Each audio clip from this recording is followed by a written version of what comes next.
Welcome to Future Horizons, the Tempest podcast. I'm your host, Zevi Watmough.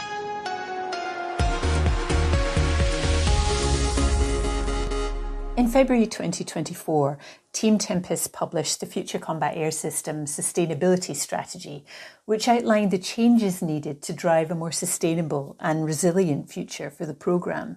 The next generation of talent that is already working on Tempest is passionate about sustainability, and this strategy represents the start of a journey to position FCAS as a successful example of the UK defence industry's ability to produce a highly sustainable capability. In this episode, we discuss how Team Tempest will address the challenge, touching on some of the potential criticisms industry partners could face by prioritising sustainability. Joining us now are Alice Elliott, Rolls-Royce Sustainability Lead, Andy Eadie, Rolls-Royce Sustainability Executive for Future Programmes, Group Captain Jamie Miller, Ministry of Defence, Head of Capability and Climate Security, and Andrew Sweeney, RAF Sustainable Aviation Strategy Lead. Andy Eadie, coming to you first, this was very much an MOD FCAS collaboration, really, wasn't it, to create this document? Absolutely, yeah. So you could almost see it as a continuation of a lot of the good work that the MOD have been doing in the sustainability space. So a couple of years ago, a really influential document came out from the MOD, which was the Climate Change Sustainability Strategic Approach. And that really set the scene for what the topic meant for the MOD, both in terms of operations, support, and all of the advantages it could bring to the wider defence enterprise. More recently, we saw from Mr. Sweeney things like the Defence Aviation Net Zero strategy that really started to zoom into aviation from a sectoral approach. And we can almost see the FCAS sustainability strategy being a continuation from that. We're starting to zoom into a particular programme, in this instance FCAS, and trying to explore how can we make it more resilient to things like the effects of climate change and extreme weather, which we're going to see a lot more happening in the future. Also how we can start to mitigate the risk associated with the supply of things like critical raw minerals and materials. But then also we can zoom into things like how can a programme like FCAS benefit society? How can it contribute to society's well-being and success? There's a really ambitious decarbonisation approach at the core of the strategy, which signs the programme up to achieving net zero emissions across scope 1, 2 and 3 at the point the platform enters service. And then also we're looking at how can the programme align to things like the National Value Framework. So, what is the National Value Framework, Andy? It was published in the Combat Air Strategy, so it's sort of aligning with things like levelling up agenda, and then also things like the UK's ambition to build back better, that sort of thing. So there's so many different areas that this covers. Andrew Sweeney, coming to you as RAF Sustainable Aviation Strategy Lead. Why does this document really represent a real first? I think this is really exciting because although, as kind of Andy Eadie's alluded to, there's been some really good progress by the MOD through its sectoral approach, looking at its scope 1 and 2 emissions and how climate change is going to impact how we operate, particularly focusing around the in-service phase of a lot of our capabilities. This is really the first time that we've started to look at this from the initial concept development of a new capability coming into service. And that's really important because it gives some real opportunities for how we can get after some of this more effectively, because there's only so much you can do to retrofit sustainability later down that part of the life cycle. So, for example, if you start looking at how you can design in the use of more energy secure fuels, for example, that has a load of operational benefits. How we look at like shortening the supply chain and the logistics required to keep that platform in service. And as Andy alluded to, some of the materials and the availability and the resilience in the supply chain of those not only offer the ability to improve our sustainability credentials, but they also significant opportunity to enhance the capability that we're bringing into service by tackling it really early in that kind of sustainable by design phase, which I think is a really exciting opportunity. Jamie, Andrew has gone through the benefits of building sustainability right at the beginning, at the concept phase. Why do you think MOD leadership is particularly important in this area? Well, again, thanks for inviting me. Well, the whole strategy is a first for such a large programme. And from my perspective and MOD perspective, it absolutely demonstrates leadership, not only across the UK, but globally, that we're thinking of sustainability at the beginning of such a large programme. And that sustainability really links into the key enabler of operational advantage and resilience. And I think all three are connected. One supports the other. So, from our perspective, as I say, it really shows leadership, and it's great to see industry, really being on board with the MOD at the beginning of this journey. Alice, as sustainability lead at Rolls-Royce, have you found that there's been a bit of a challenge in terms of building sustainability into defence technology, in that there can be a level of cynicism in the responses you get to that, and how do you choose to respond to that? Yeah, thank you for having me. It's a great point, and the defence industry is well known to be a large emitter. There's no really getting away from that. So if we're making commitments, then we've got to make the changes to meet these and use it more as an opportunity. And if we want to avoid any greenwashing, then we've got to demonstrate that we're consciously trying to do things differently than we've done in the past. So as a defence industry, like all industries really, we're also being challenged through sort of policies and regulations and targets as well. So there's a lot of challenges there, but there's a lot of areas of opportunities as well. That's how I would say it. And everything happens in a sort of ecosystem, whether you're talking about industry or the MOD. And Andrew, coming to you, how are the Air Force and the MOD moving forward in a collaborative way, not just in terms of the technological side of things, but in terms of laying the groundwork to attract diverse future talent as well? Yeah, it's a really good question. I think since the release of the MOD's Climate Change Sustainability Strategic Approach a few years ago, and we started to talk about this more as a collective, I think the most impressive kind of response to that has been that kind of team collaborative effort between all of the defence sector. So by that I mean broad across government, equipment providers, academia, and what we've all openly recognised here is a lot of the risks that come with climate change and sustainability to the defence sector are going to be very universally felt.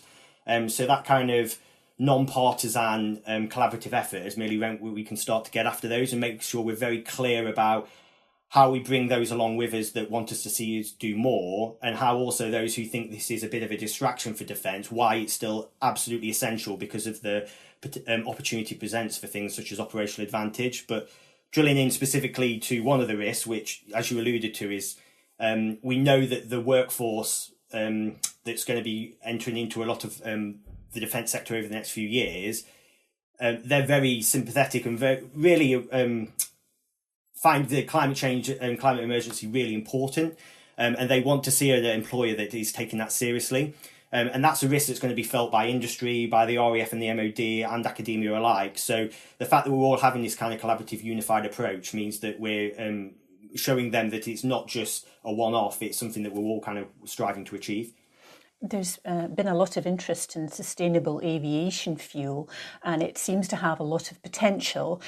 How do you think we can ensure it's not just seen as a short-term measure? And do you feel that it's a lot more complex than that? It's not just a case of implementing ways of using sustainable aviation fuel? Yes, SAF's a really interesting topic, and just by the nature of the fact that it's the question is kind of alluding to that, and not just all the other available options to aviation, shows how much focus comes on SAF. So I think the first instance is just looking at this FCAS programme itself. So noting this capability is going to come into service in the middle to the back end of the next decade. There aren't other propulsion technologies available that would allow us to put a combat air system that would allow it to meet its kind of power and thrust requirements. So we know that that platform is going to come into service using hydrocarbons. So if that's from more sustainable feedstocks, then that's definitely a positive. But noting that platform is going to be in until the end of this century, that shows that sustainable aviation fuels are here for the long term. It's not something that's going to be just a short-term kind of fad and then is going to go away. That platform is going to be locked in for many decades to come. And that reads across very well into civil aviation as well, albeit the more novel propulsion such as battery electric or hydrogen might be suitable for certain ranges and applications. For things such as multi-aisle, long-range aircraft, again, hydrocarbons are still going to be part of that factor for a long time. So SAF is absolutely critical to how we look at making the sector more sustainable. And noting that is going to be a factor for civil as well. The other part that is really crucial to defence is what we've benefited over the whole existence of aviation is we've been completely interoperable with civil aviation in terms of the fuels that we use. So certainly in my time when I was working on helicopters, when we deployed out to an operational theatre, we could seamlessly drop into any civilian airport and take the fuel that they used before we then went on to the next phase of where we were operating. If we were to see sustainability as a bit of a distraction and kind of stand still and kind of carry on using the fuels that we already use now in fossil fuels, what we might find is that we're then unable or constrained in the kind of airfields that we could drop into, and that would significantly reduce our operational effectiveness. So it's absolutely critical that the MOD and the Air Force remains on that SAF journey with all the other aviation stakeholders that are involved. The one other thing which I would think is really important with SAF though, and it has to be mentioned, is the volumes of SAF that we have available now are really, really small, and it is going to take time for that to scale up as we see investment and resource put into that technology. And actually in the short to medium term, the biggest impact that a lot of our suppliers can do is looking at ways that we can make our capabilities more efficient and reduce our dependency on fuel, so the SAF that we do have available has an even greater impact. So there's quite a lot of unpacked there, but SAF is definitely here for the long term, and it's going to be an absolute key part of how we make the sector more sustainable. Jamie, from what Andrew's described, it looks like it will take time to build SAF fuel into operations. From an MOD perspective, how are they reflecting and looking at this in terms of strategy going into the future? Yeah, well, last year, or the end of last year, we launched the Defence Operational Energy Strategy, which is looked after by the Operational Energy Authority. And that strategy really was to start our thinking regarding what was seen as fuel in the past, and as Andy alluded to, aviation fuel and diesel, to new energy sources, which will become prevalent in the UK battle space. And that can be anything from, solar, wind, eSAF, to power electric type vehicles or UAVs, etc. So we've got to look at how we can transition in an orderly fashion, and at what point defence will have to make absolutely key decisions for future pieces of equipment. And that's not only reference sustainability, but it's that piece, as Andrew mentioned, being able to connect with not only the civilian space, but our allies as well. And I think that really is the key. It's that interoperability piece, be that internally or actually, as I say, with our allies and be able to move anywhere in the world. So I think it's going to be much more complex with energy before it simplifies. I think we'll go through a transition, as will the world, in fact, before we come to settle on, certain types of energy forms in the longer term. Andy, can you bring us up to speed with some of the SAF trials that have been going on in Rolls-Royce? I understand they're more for the civilian market, but if you can describe how they've been effective in demonstrating how it can be used. Yeah, absolutely. So Rolls-Royce have been doing a lot of trials with sustainable aviation fuels. So you might have seen in the news towards the end of last year, we recently run our UltraFan civil engine demonstrator on 100% SAF, and that subsequently confirmed compatibility across all of our in-production civil engine types. There were defence examples as well. So last year we also supported the 100% SAF flight of the RAF Voyager, which was really exciting. So we've got plenty going on in this space. I think that, Jamie, how do you feel that sustainability can contribute to achieving the operational advantage that you were describing earlier, that sense of boosting resilience? Because it begins, I suppose, as a more general strategy, but you have to be part of a team that are looking into the specifics and actually building from the ground up. That's a huge question, but I could use many examples, but if I just take one, I think, to try and bring some of these points together. For operational advantage and resilience, we could look at additive manufacturing, especially in the deployed environment. Being able to deploy with less spares, knowing that we can produce those spares on demand out in a theatre, not only ensures that, those aircrafts are not sat on the ground waiting for a spare to come potentially from the UK, and that therefore they're operationally ready, but also we've got a potential there to reduce the demand on a supply chain. And then supply chains, straight away, another two simple examples of where we save there. Supply chains are vulnerable, as we've seen in recent and ongoing conflicts. So reducing the number of aircraft spares shipped is a positive. But secondly, again, it goes to that operational advantage. If we have to transport less spares, then that gives us, or gives the operational commander, an option to transport other key equipment, or potentially reduce the number of flights or freight movements.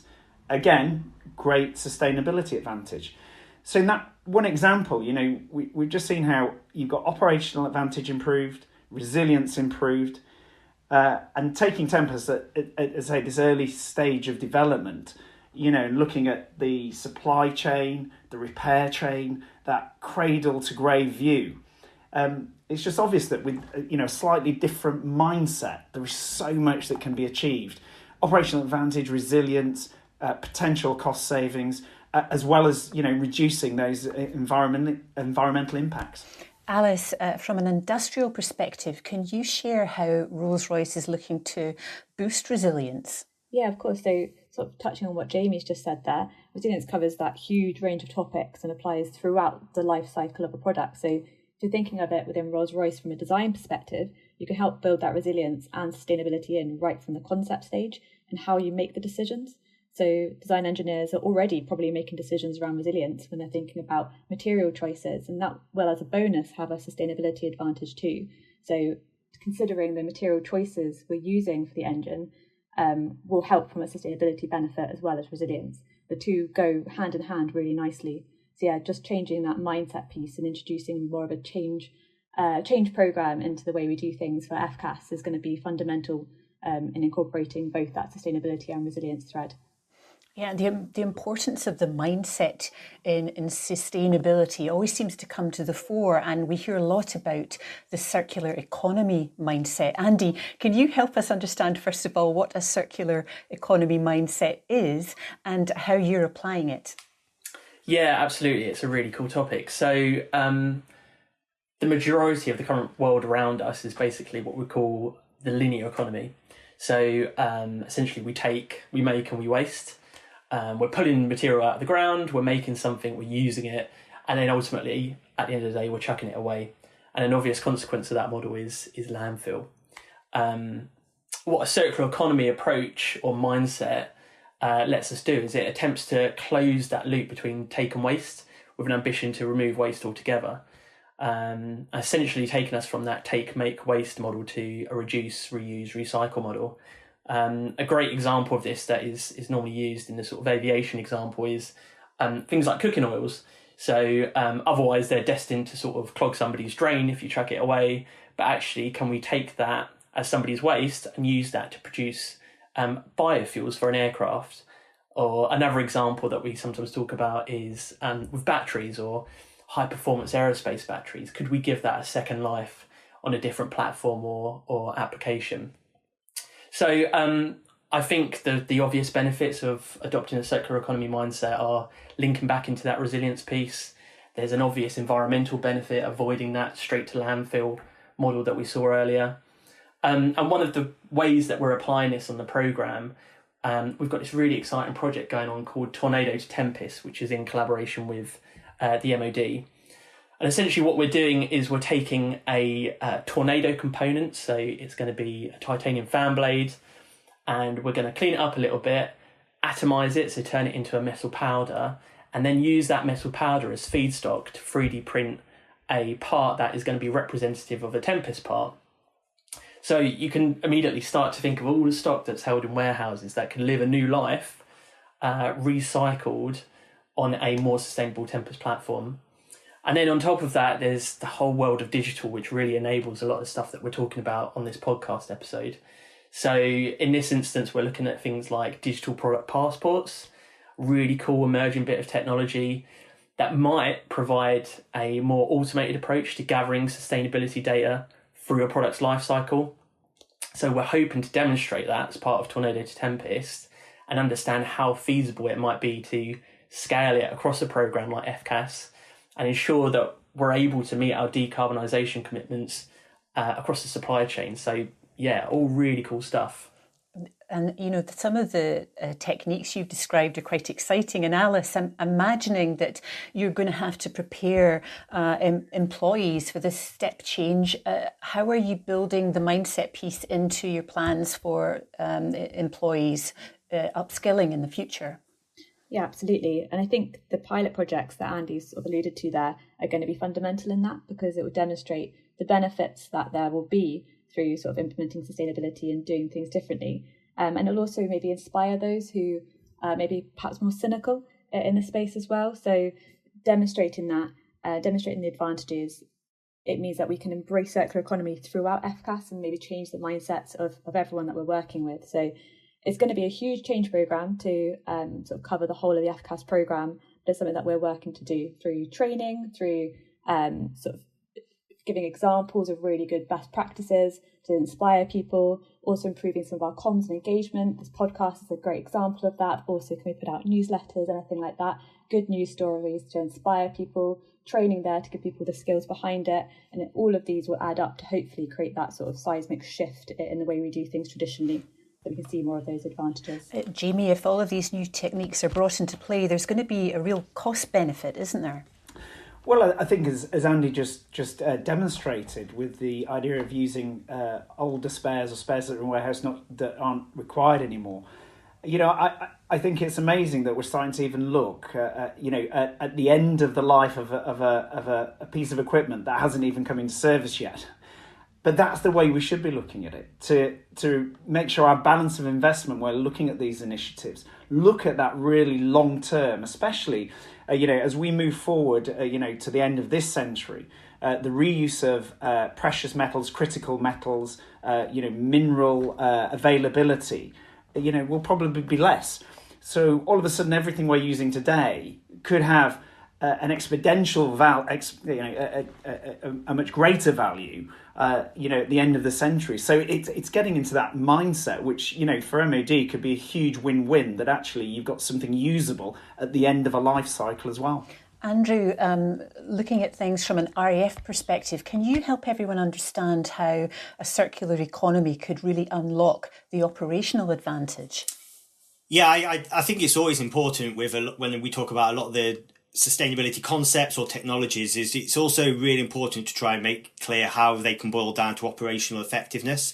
And the circular economy is absolutely no different in that respect. So if you think of any deployed operational environment, the risk that the military holds with that is trying to get equipment or spares or other material in to that deployed theatre, as well as getting waste out of it. And if there's any opportunity there where you can minimise that waste or put that waste back into reducing the burden of logistics supply that you have to get in, then that's only going to be of benefit in terms of people's lives, in terms of cost, in terms of opportunity to enhance the capability that you have being deployed there. So I think things such as circular economy, it's always important to try and make that connection to how they can offer that benefit as well, and that's absolutely the case. So many fascinating things to talk about today, and I'm sure, no doubt, we could go on for much longer, but thank you very much, Andy, Alice, Jamie and Andrew, for discussing this today. Join us again for the next episode of Future Horizons, the Tempest podcast.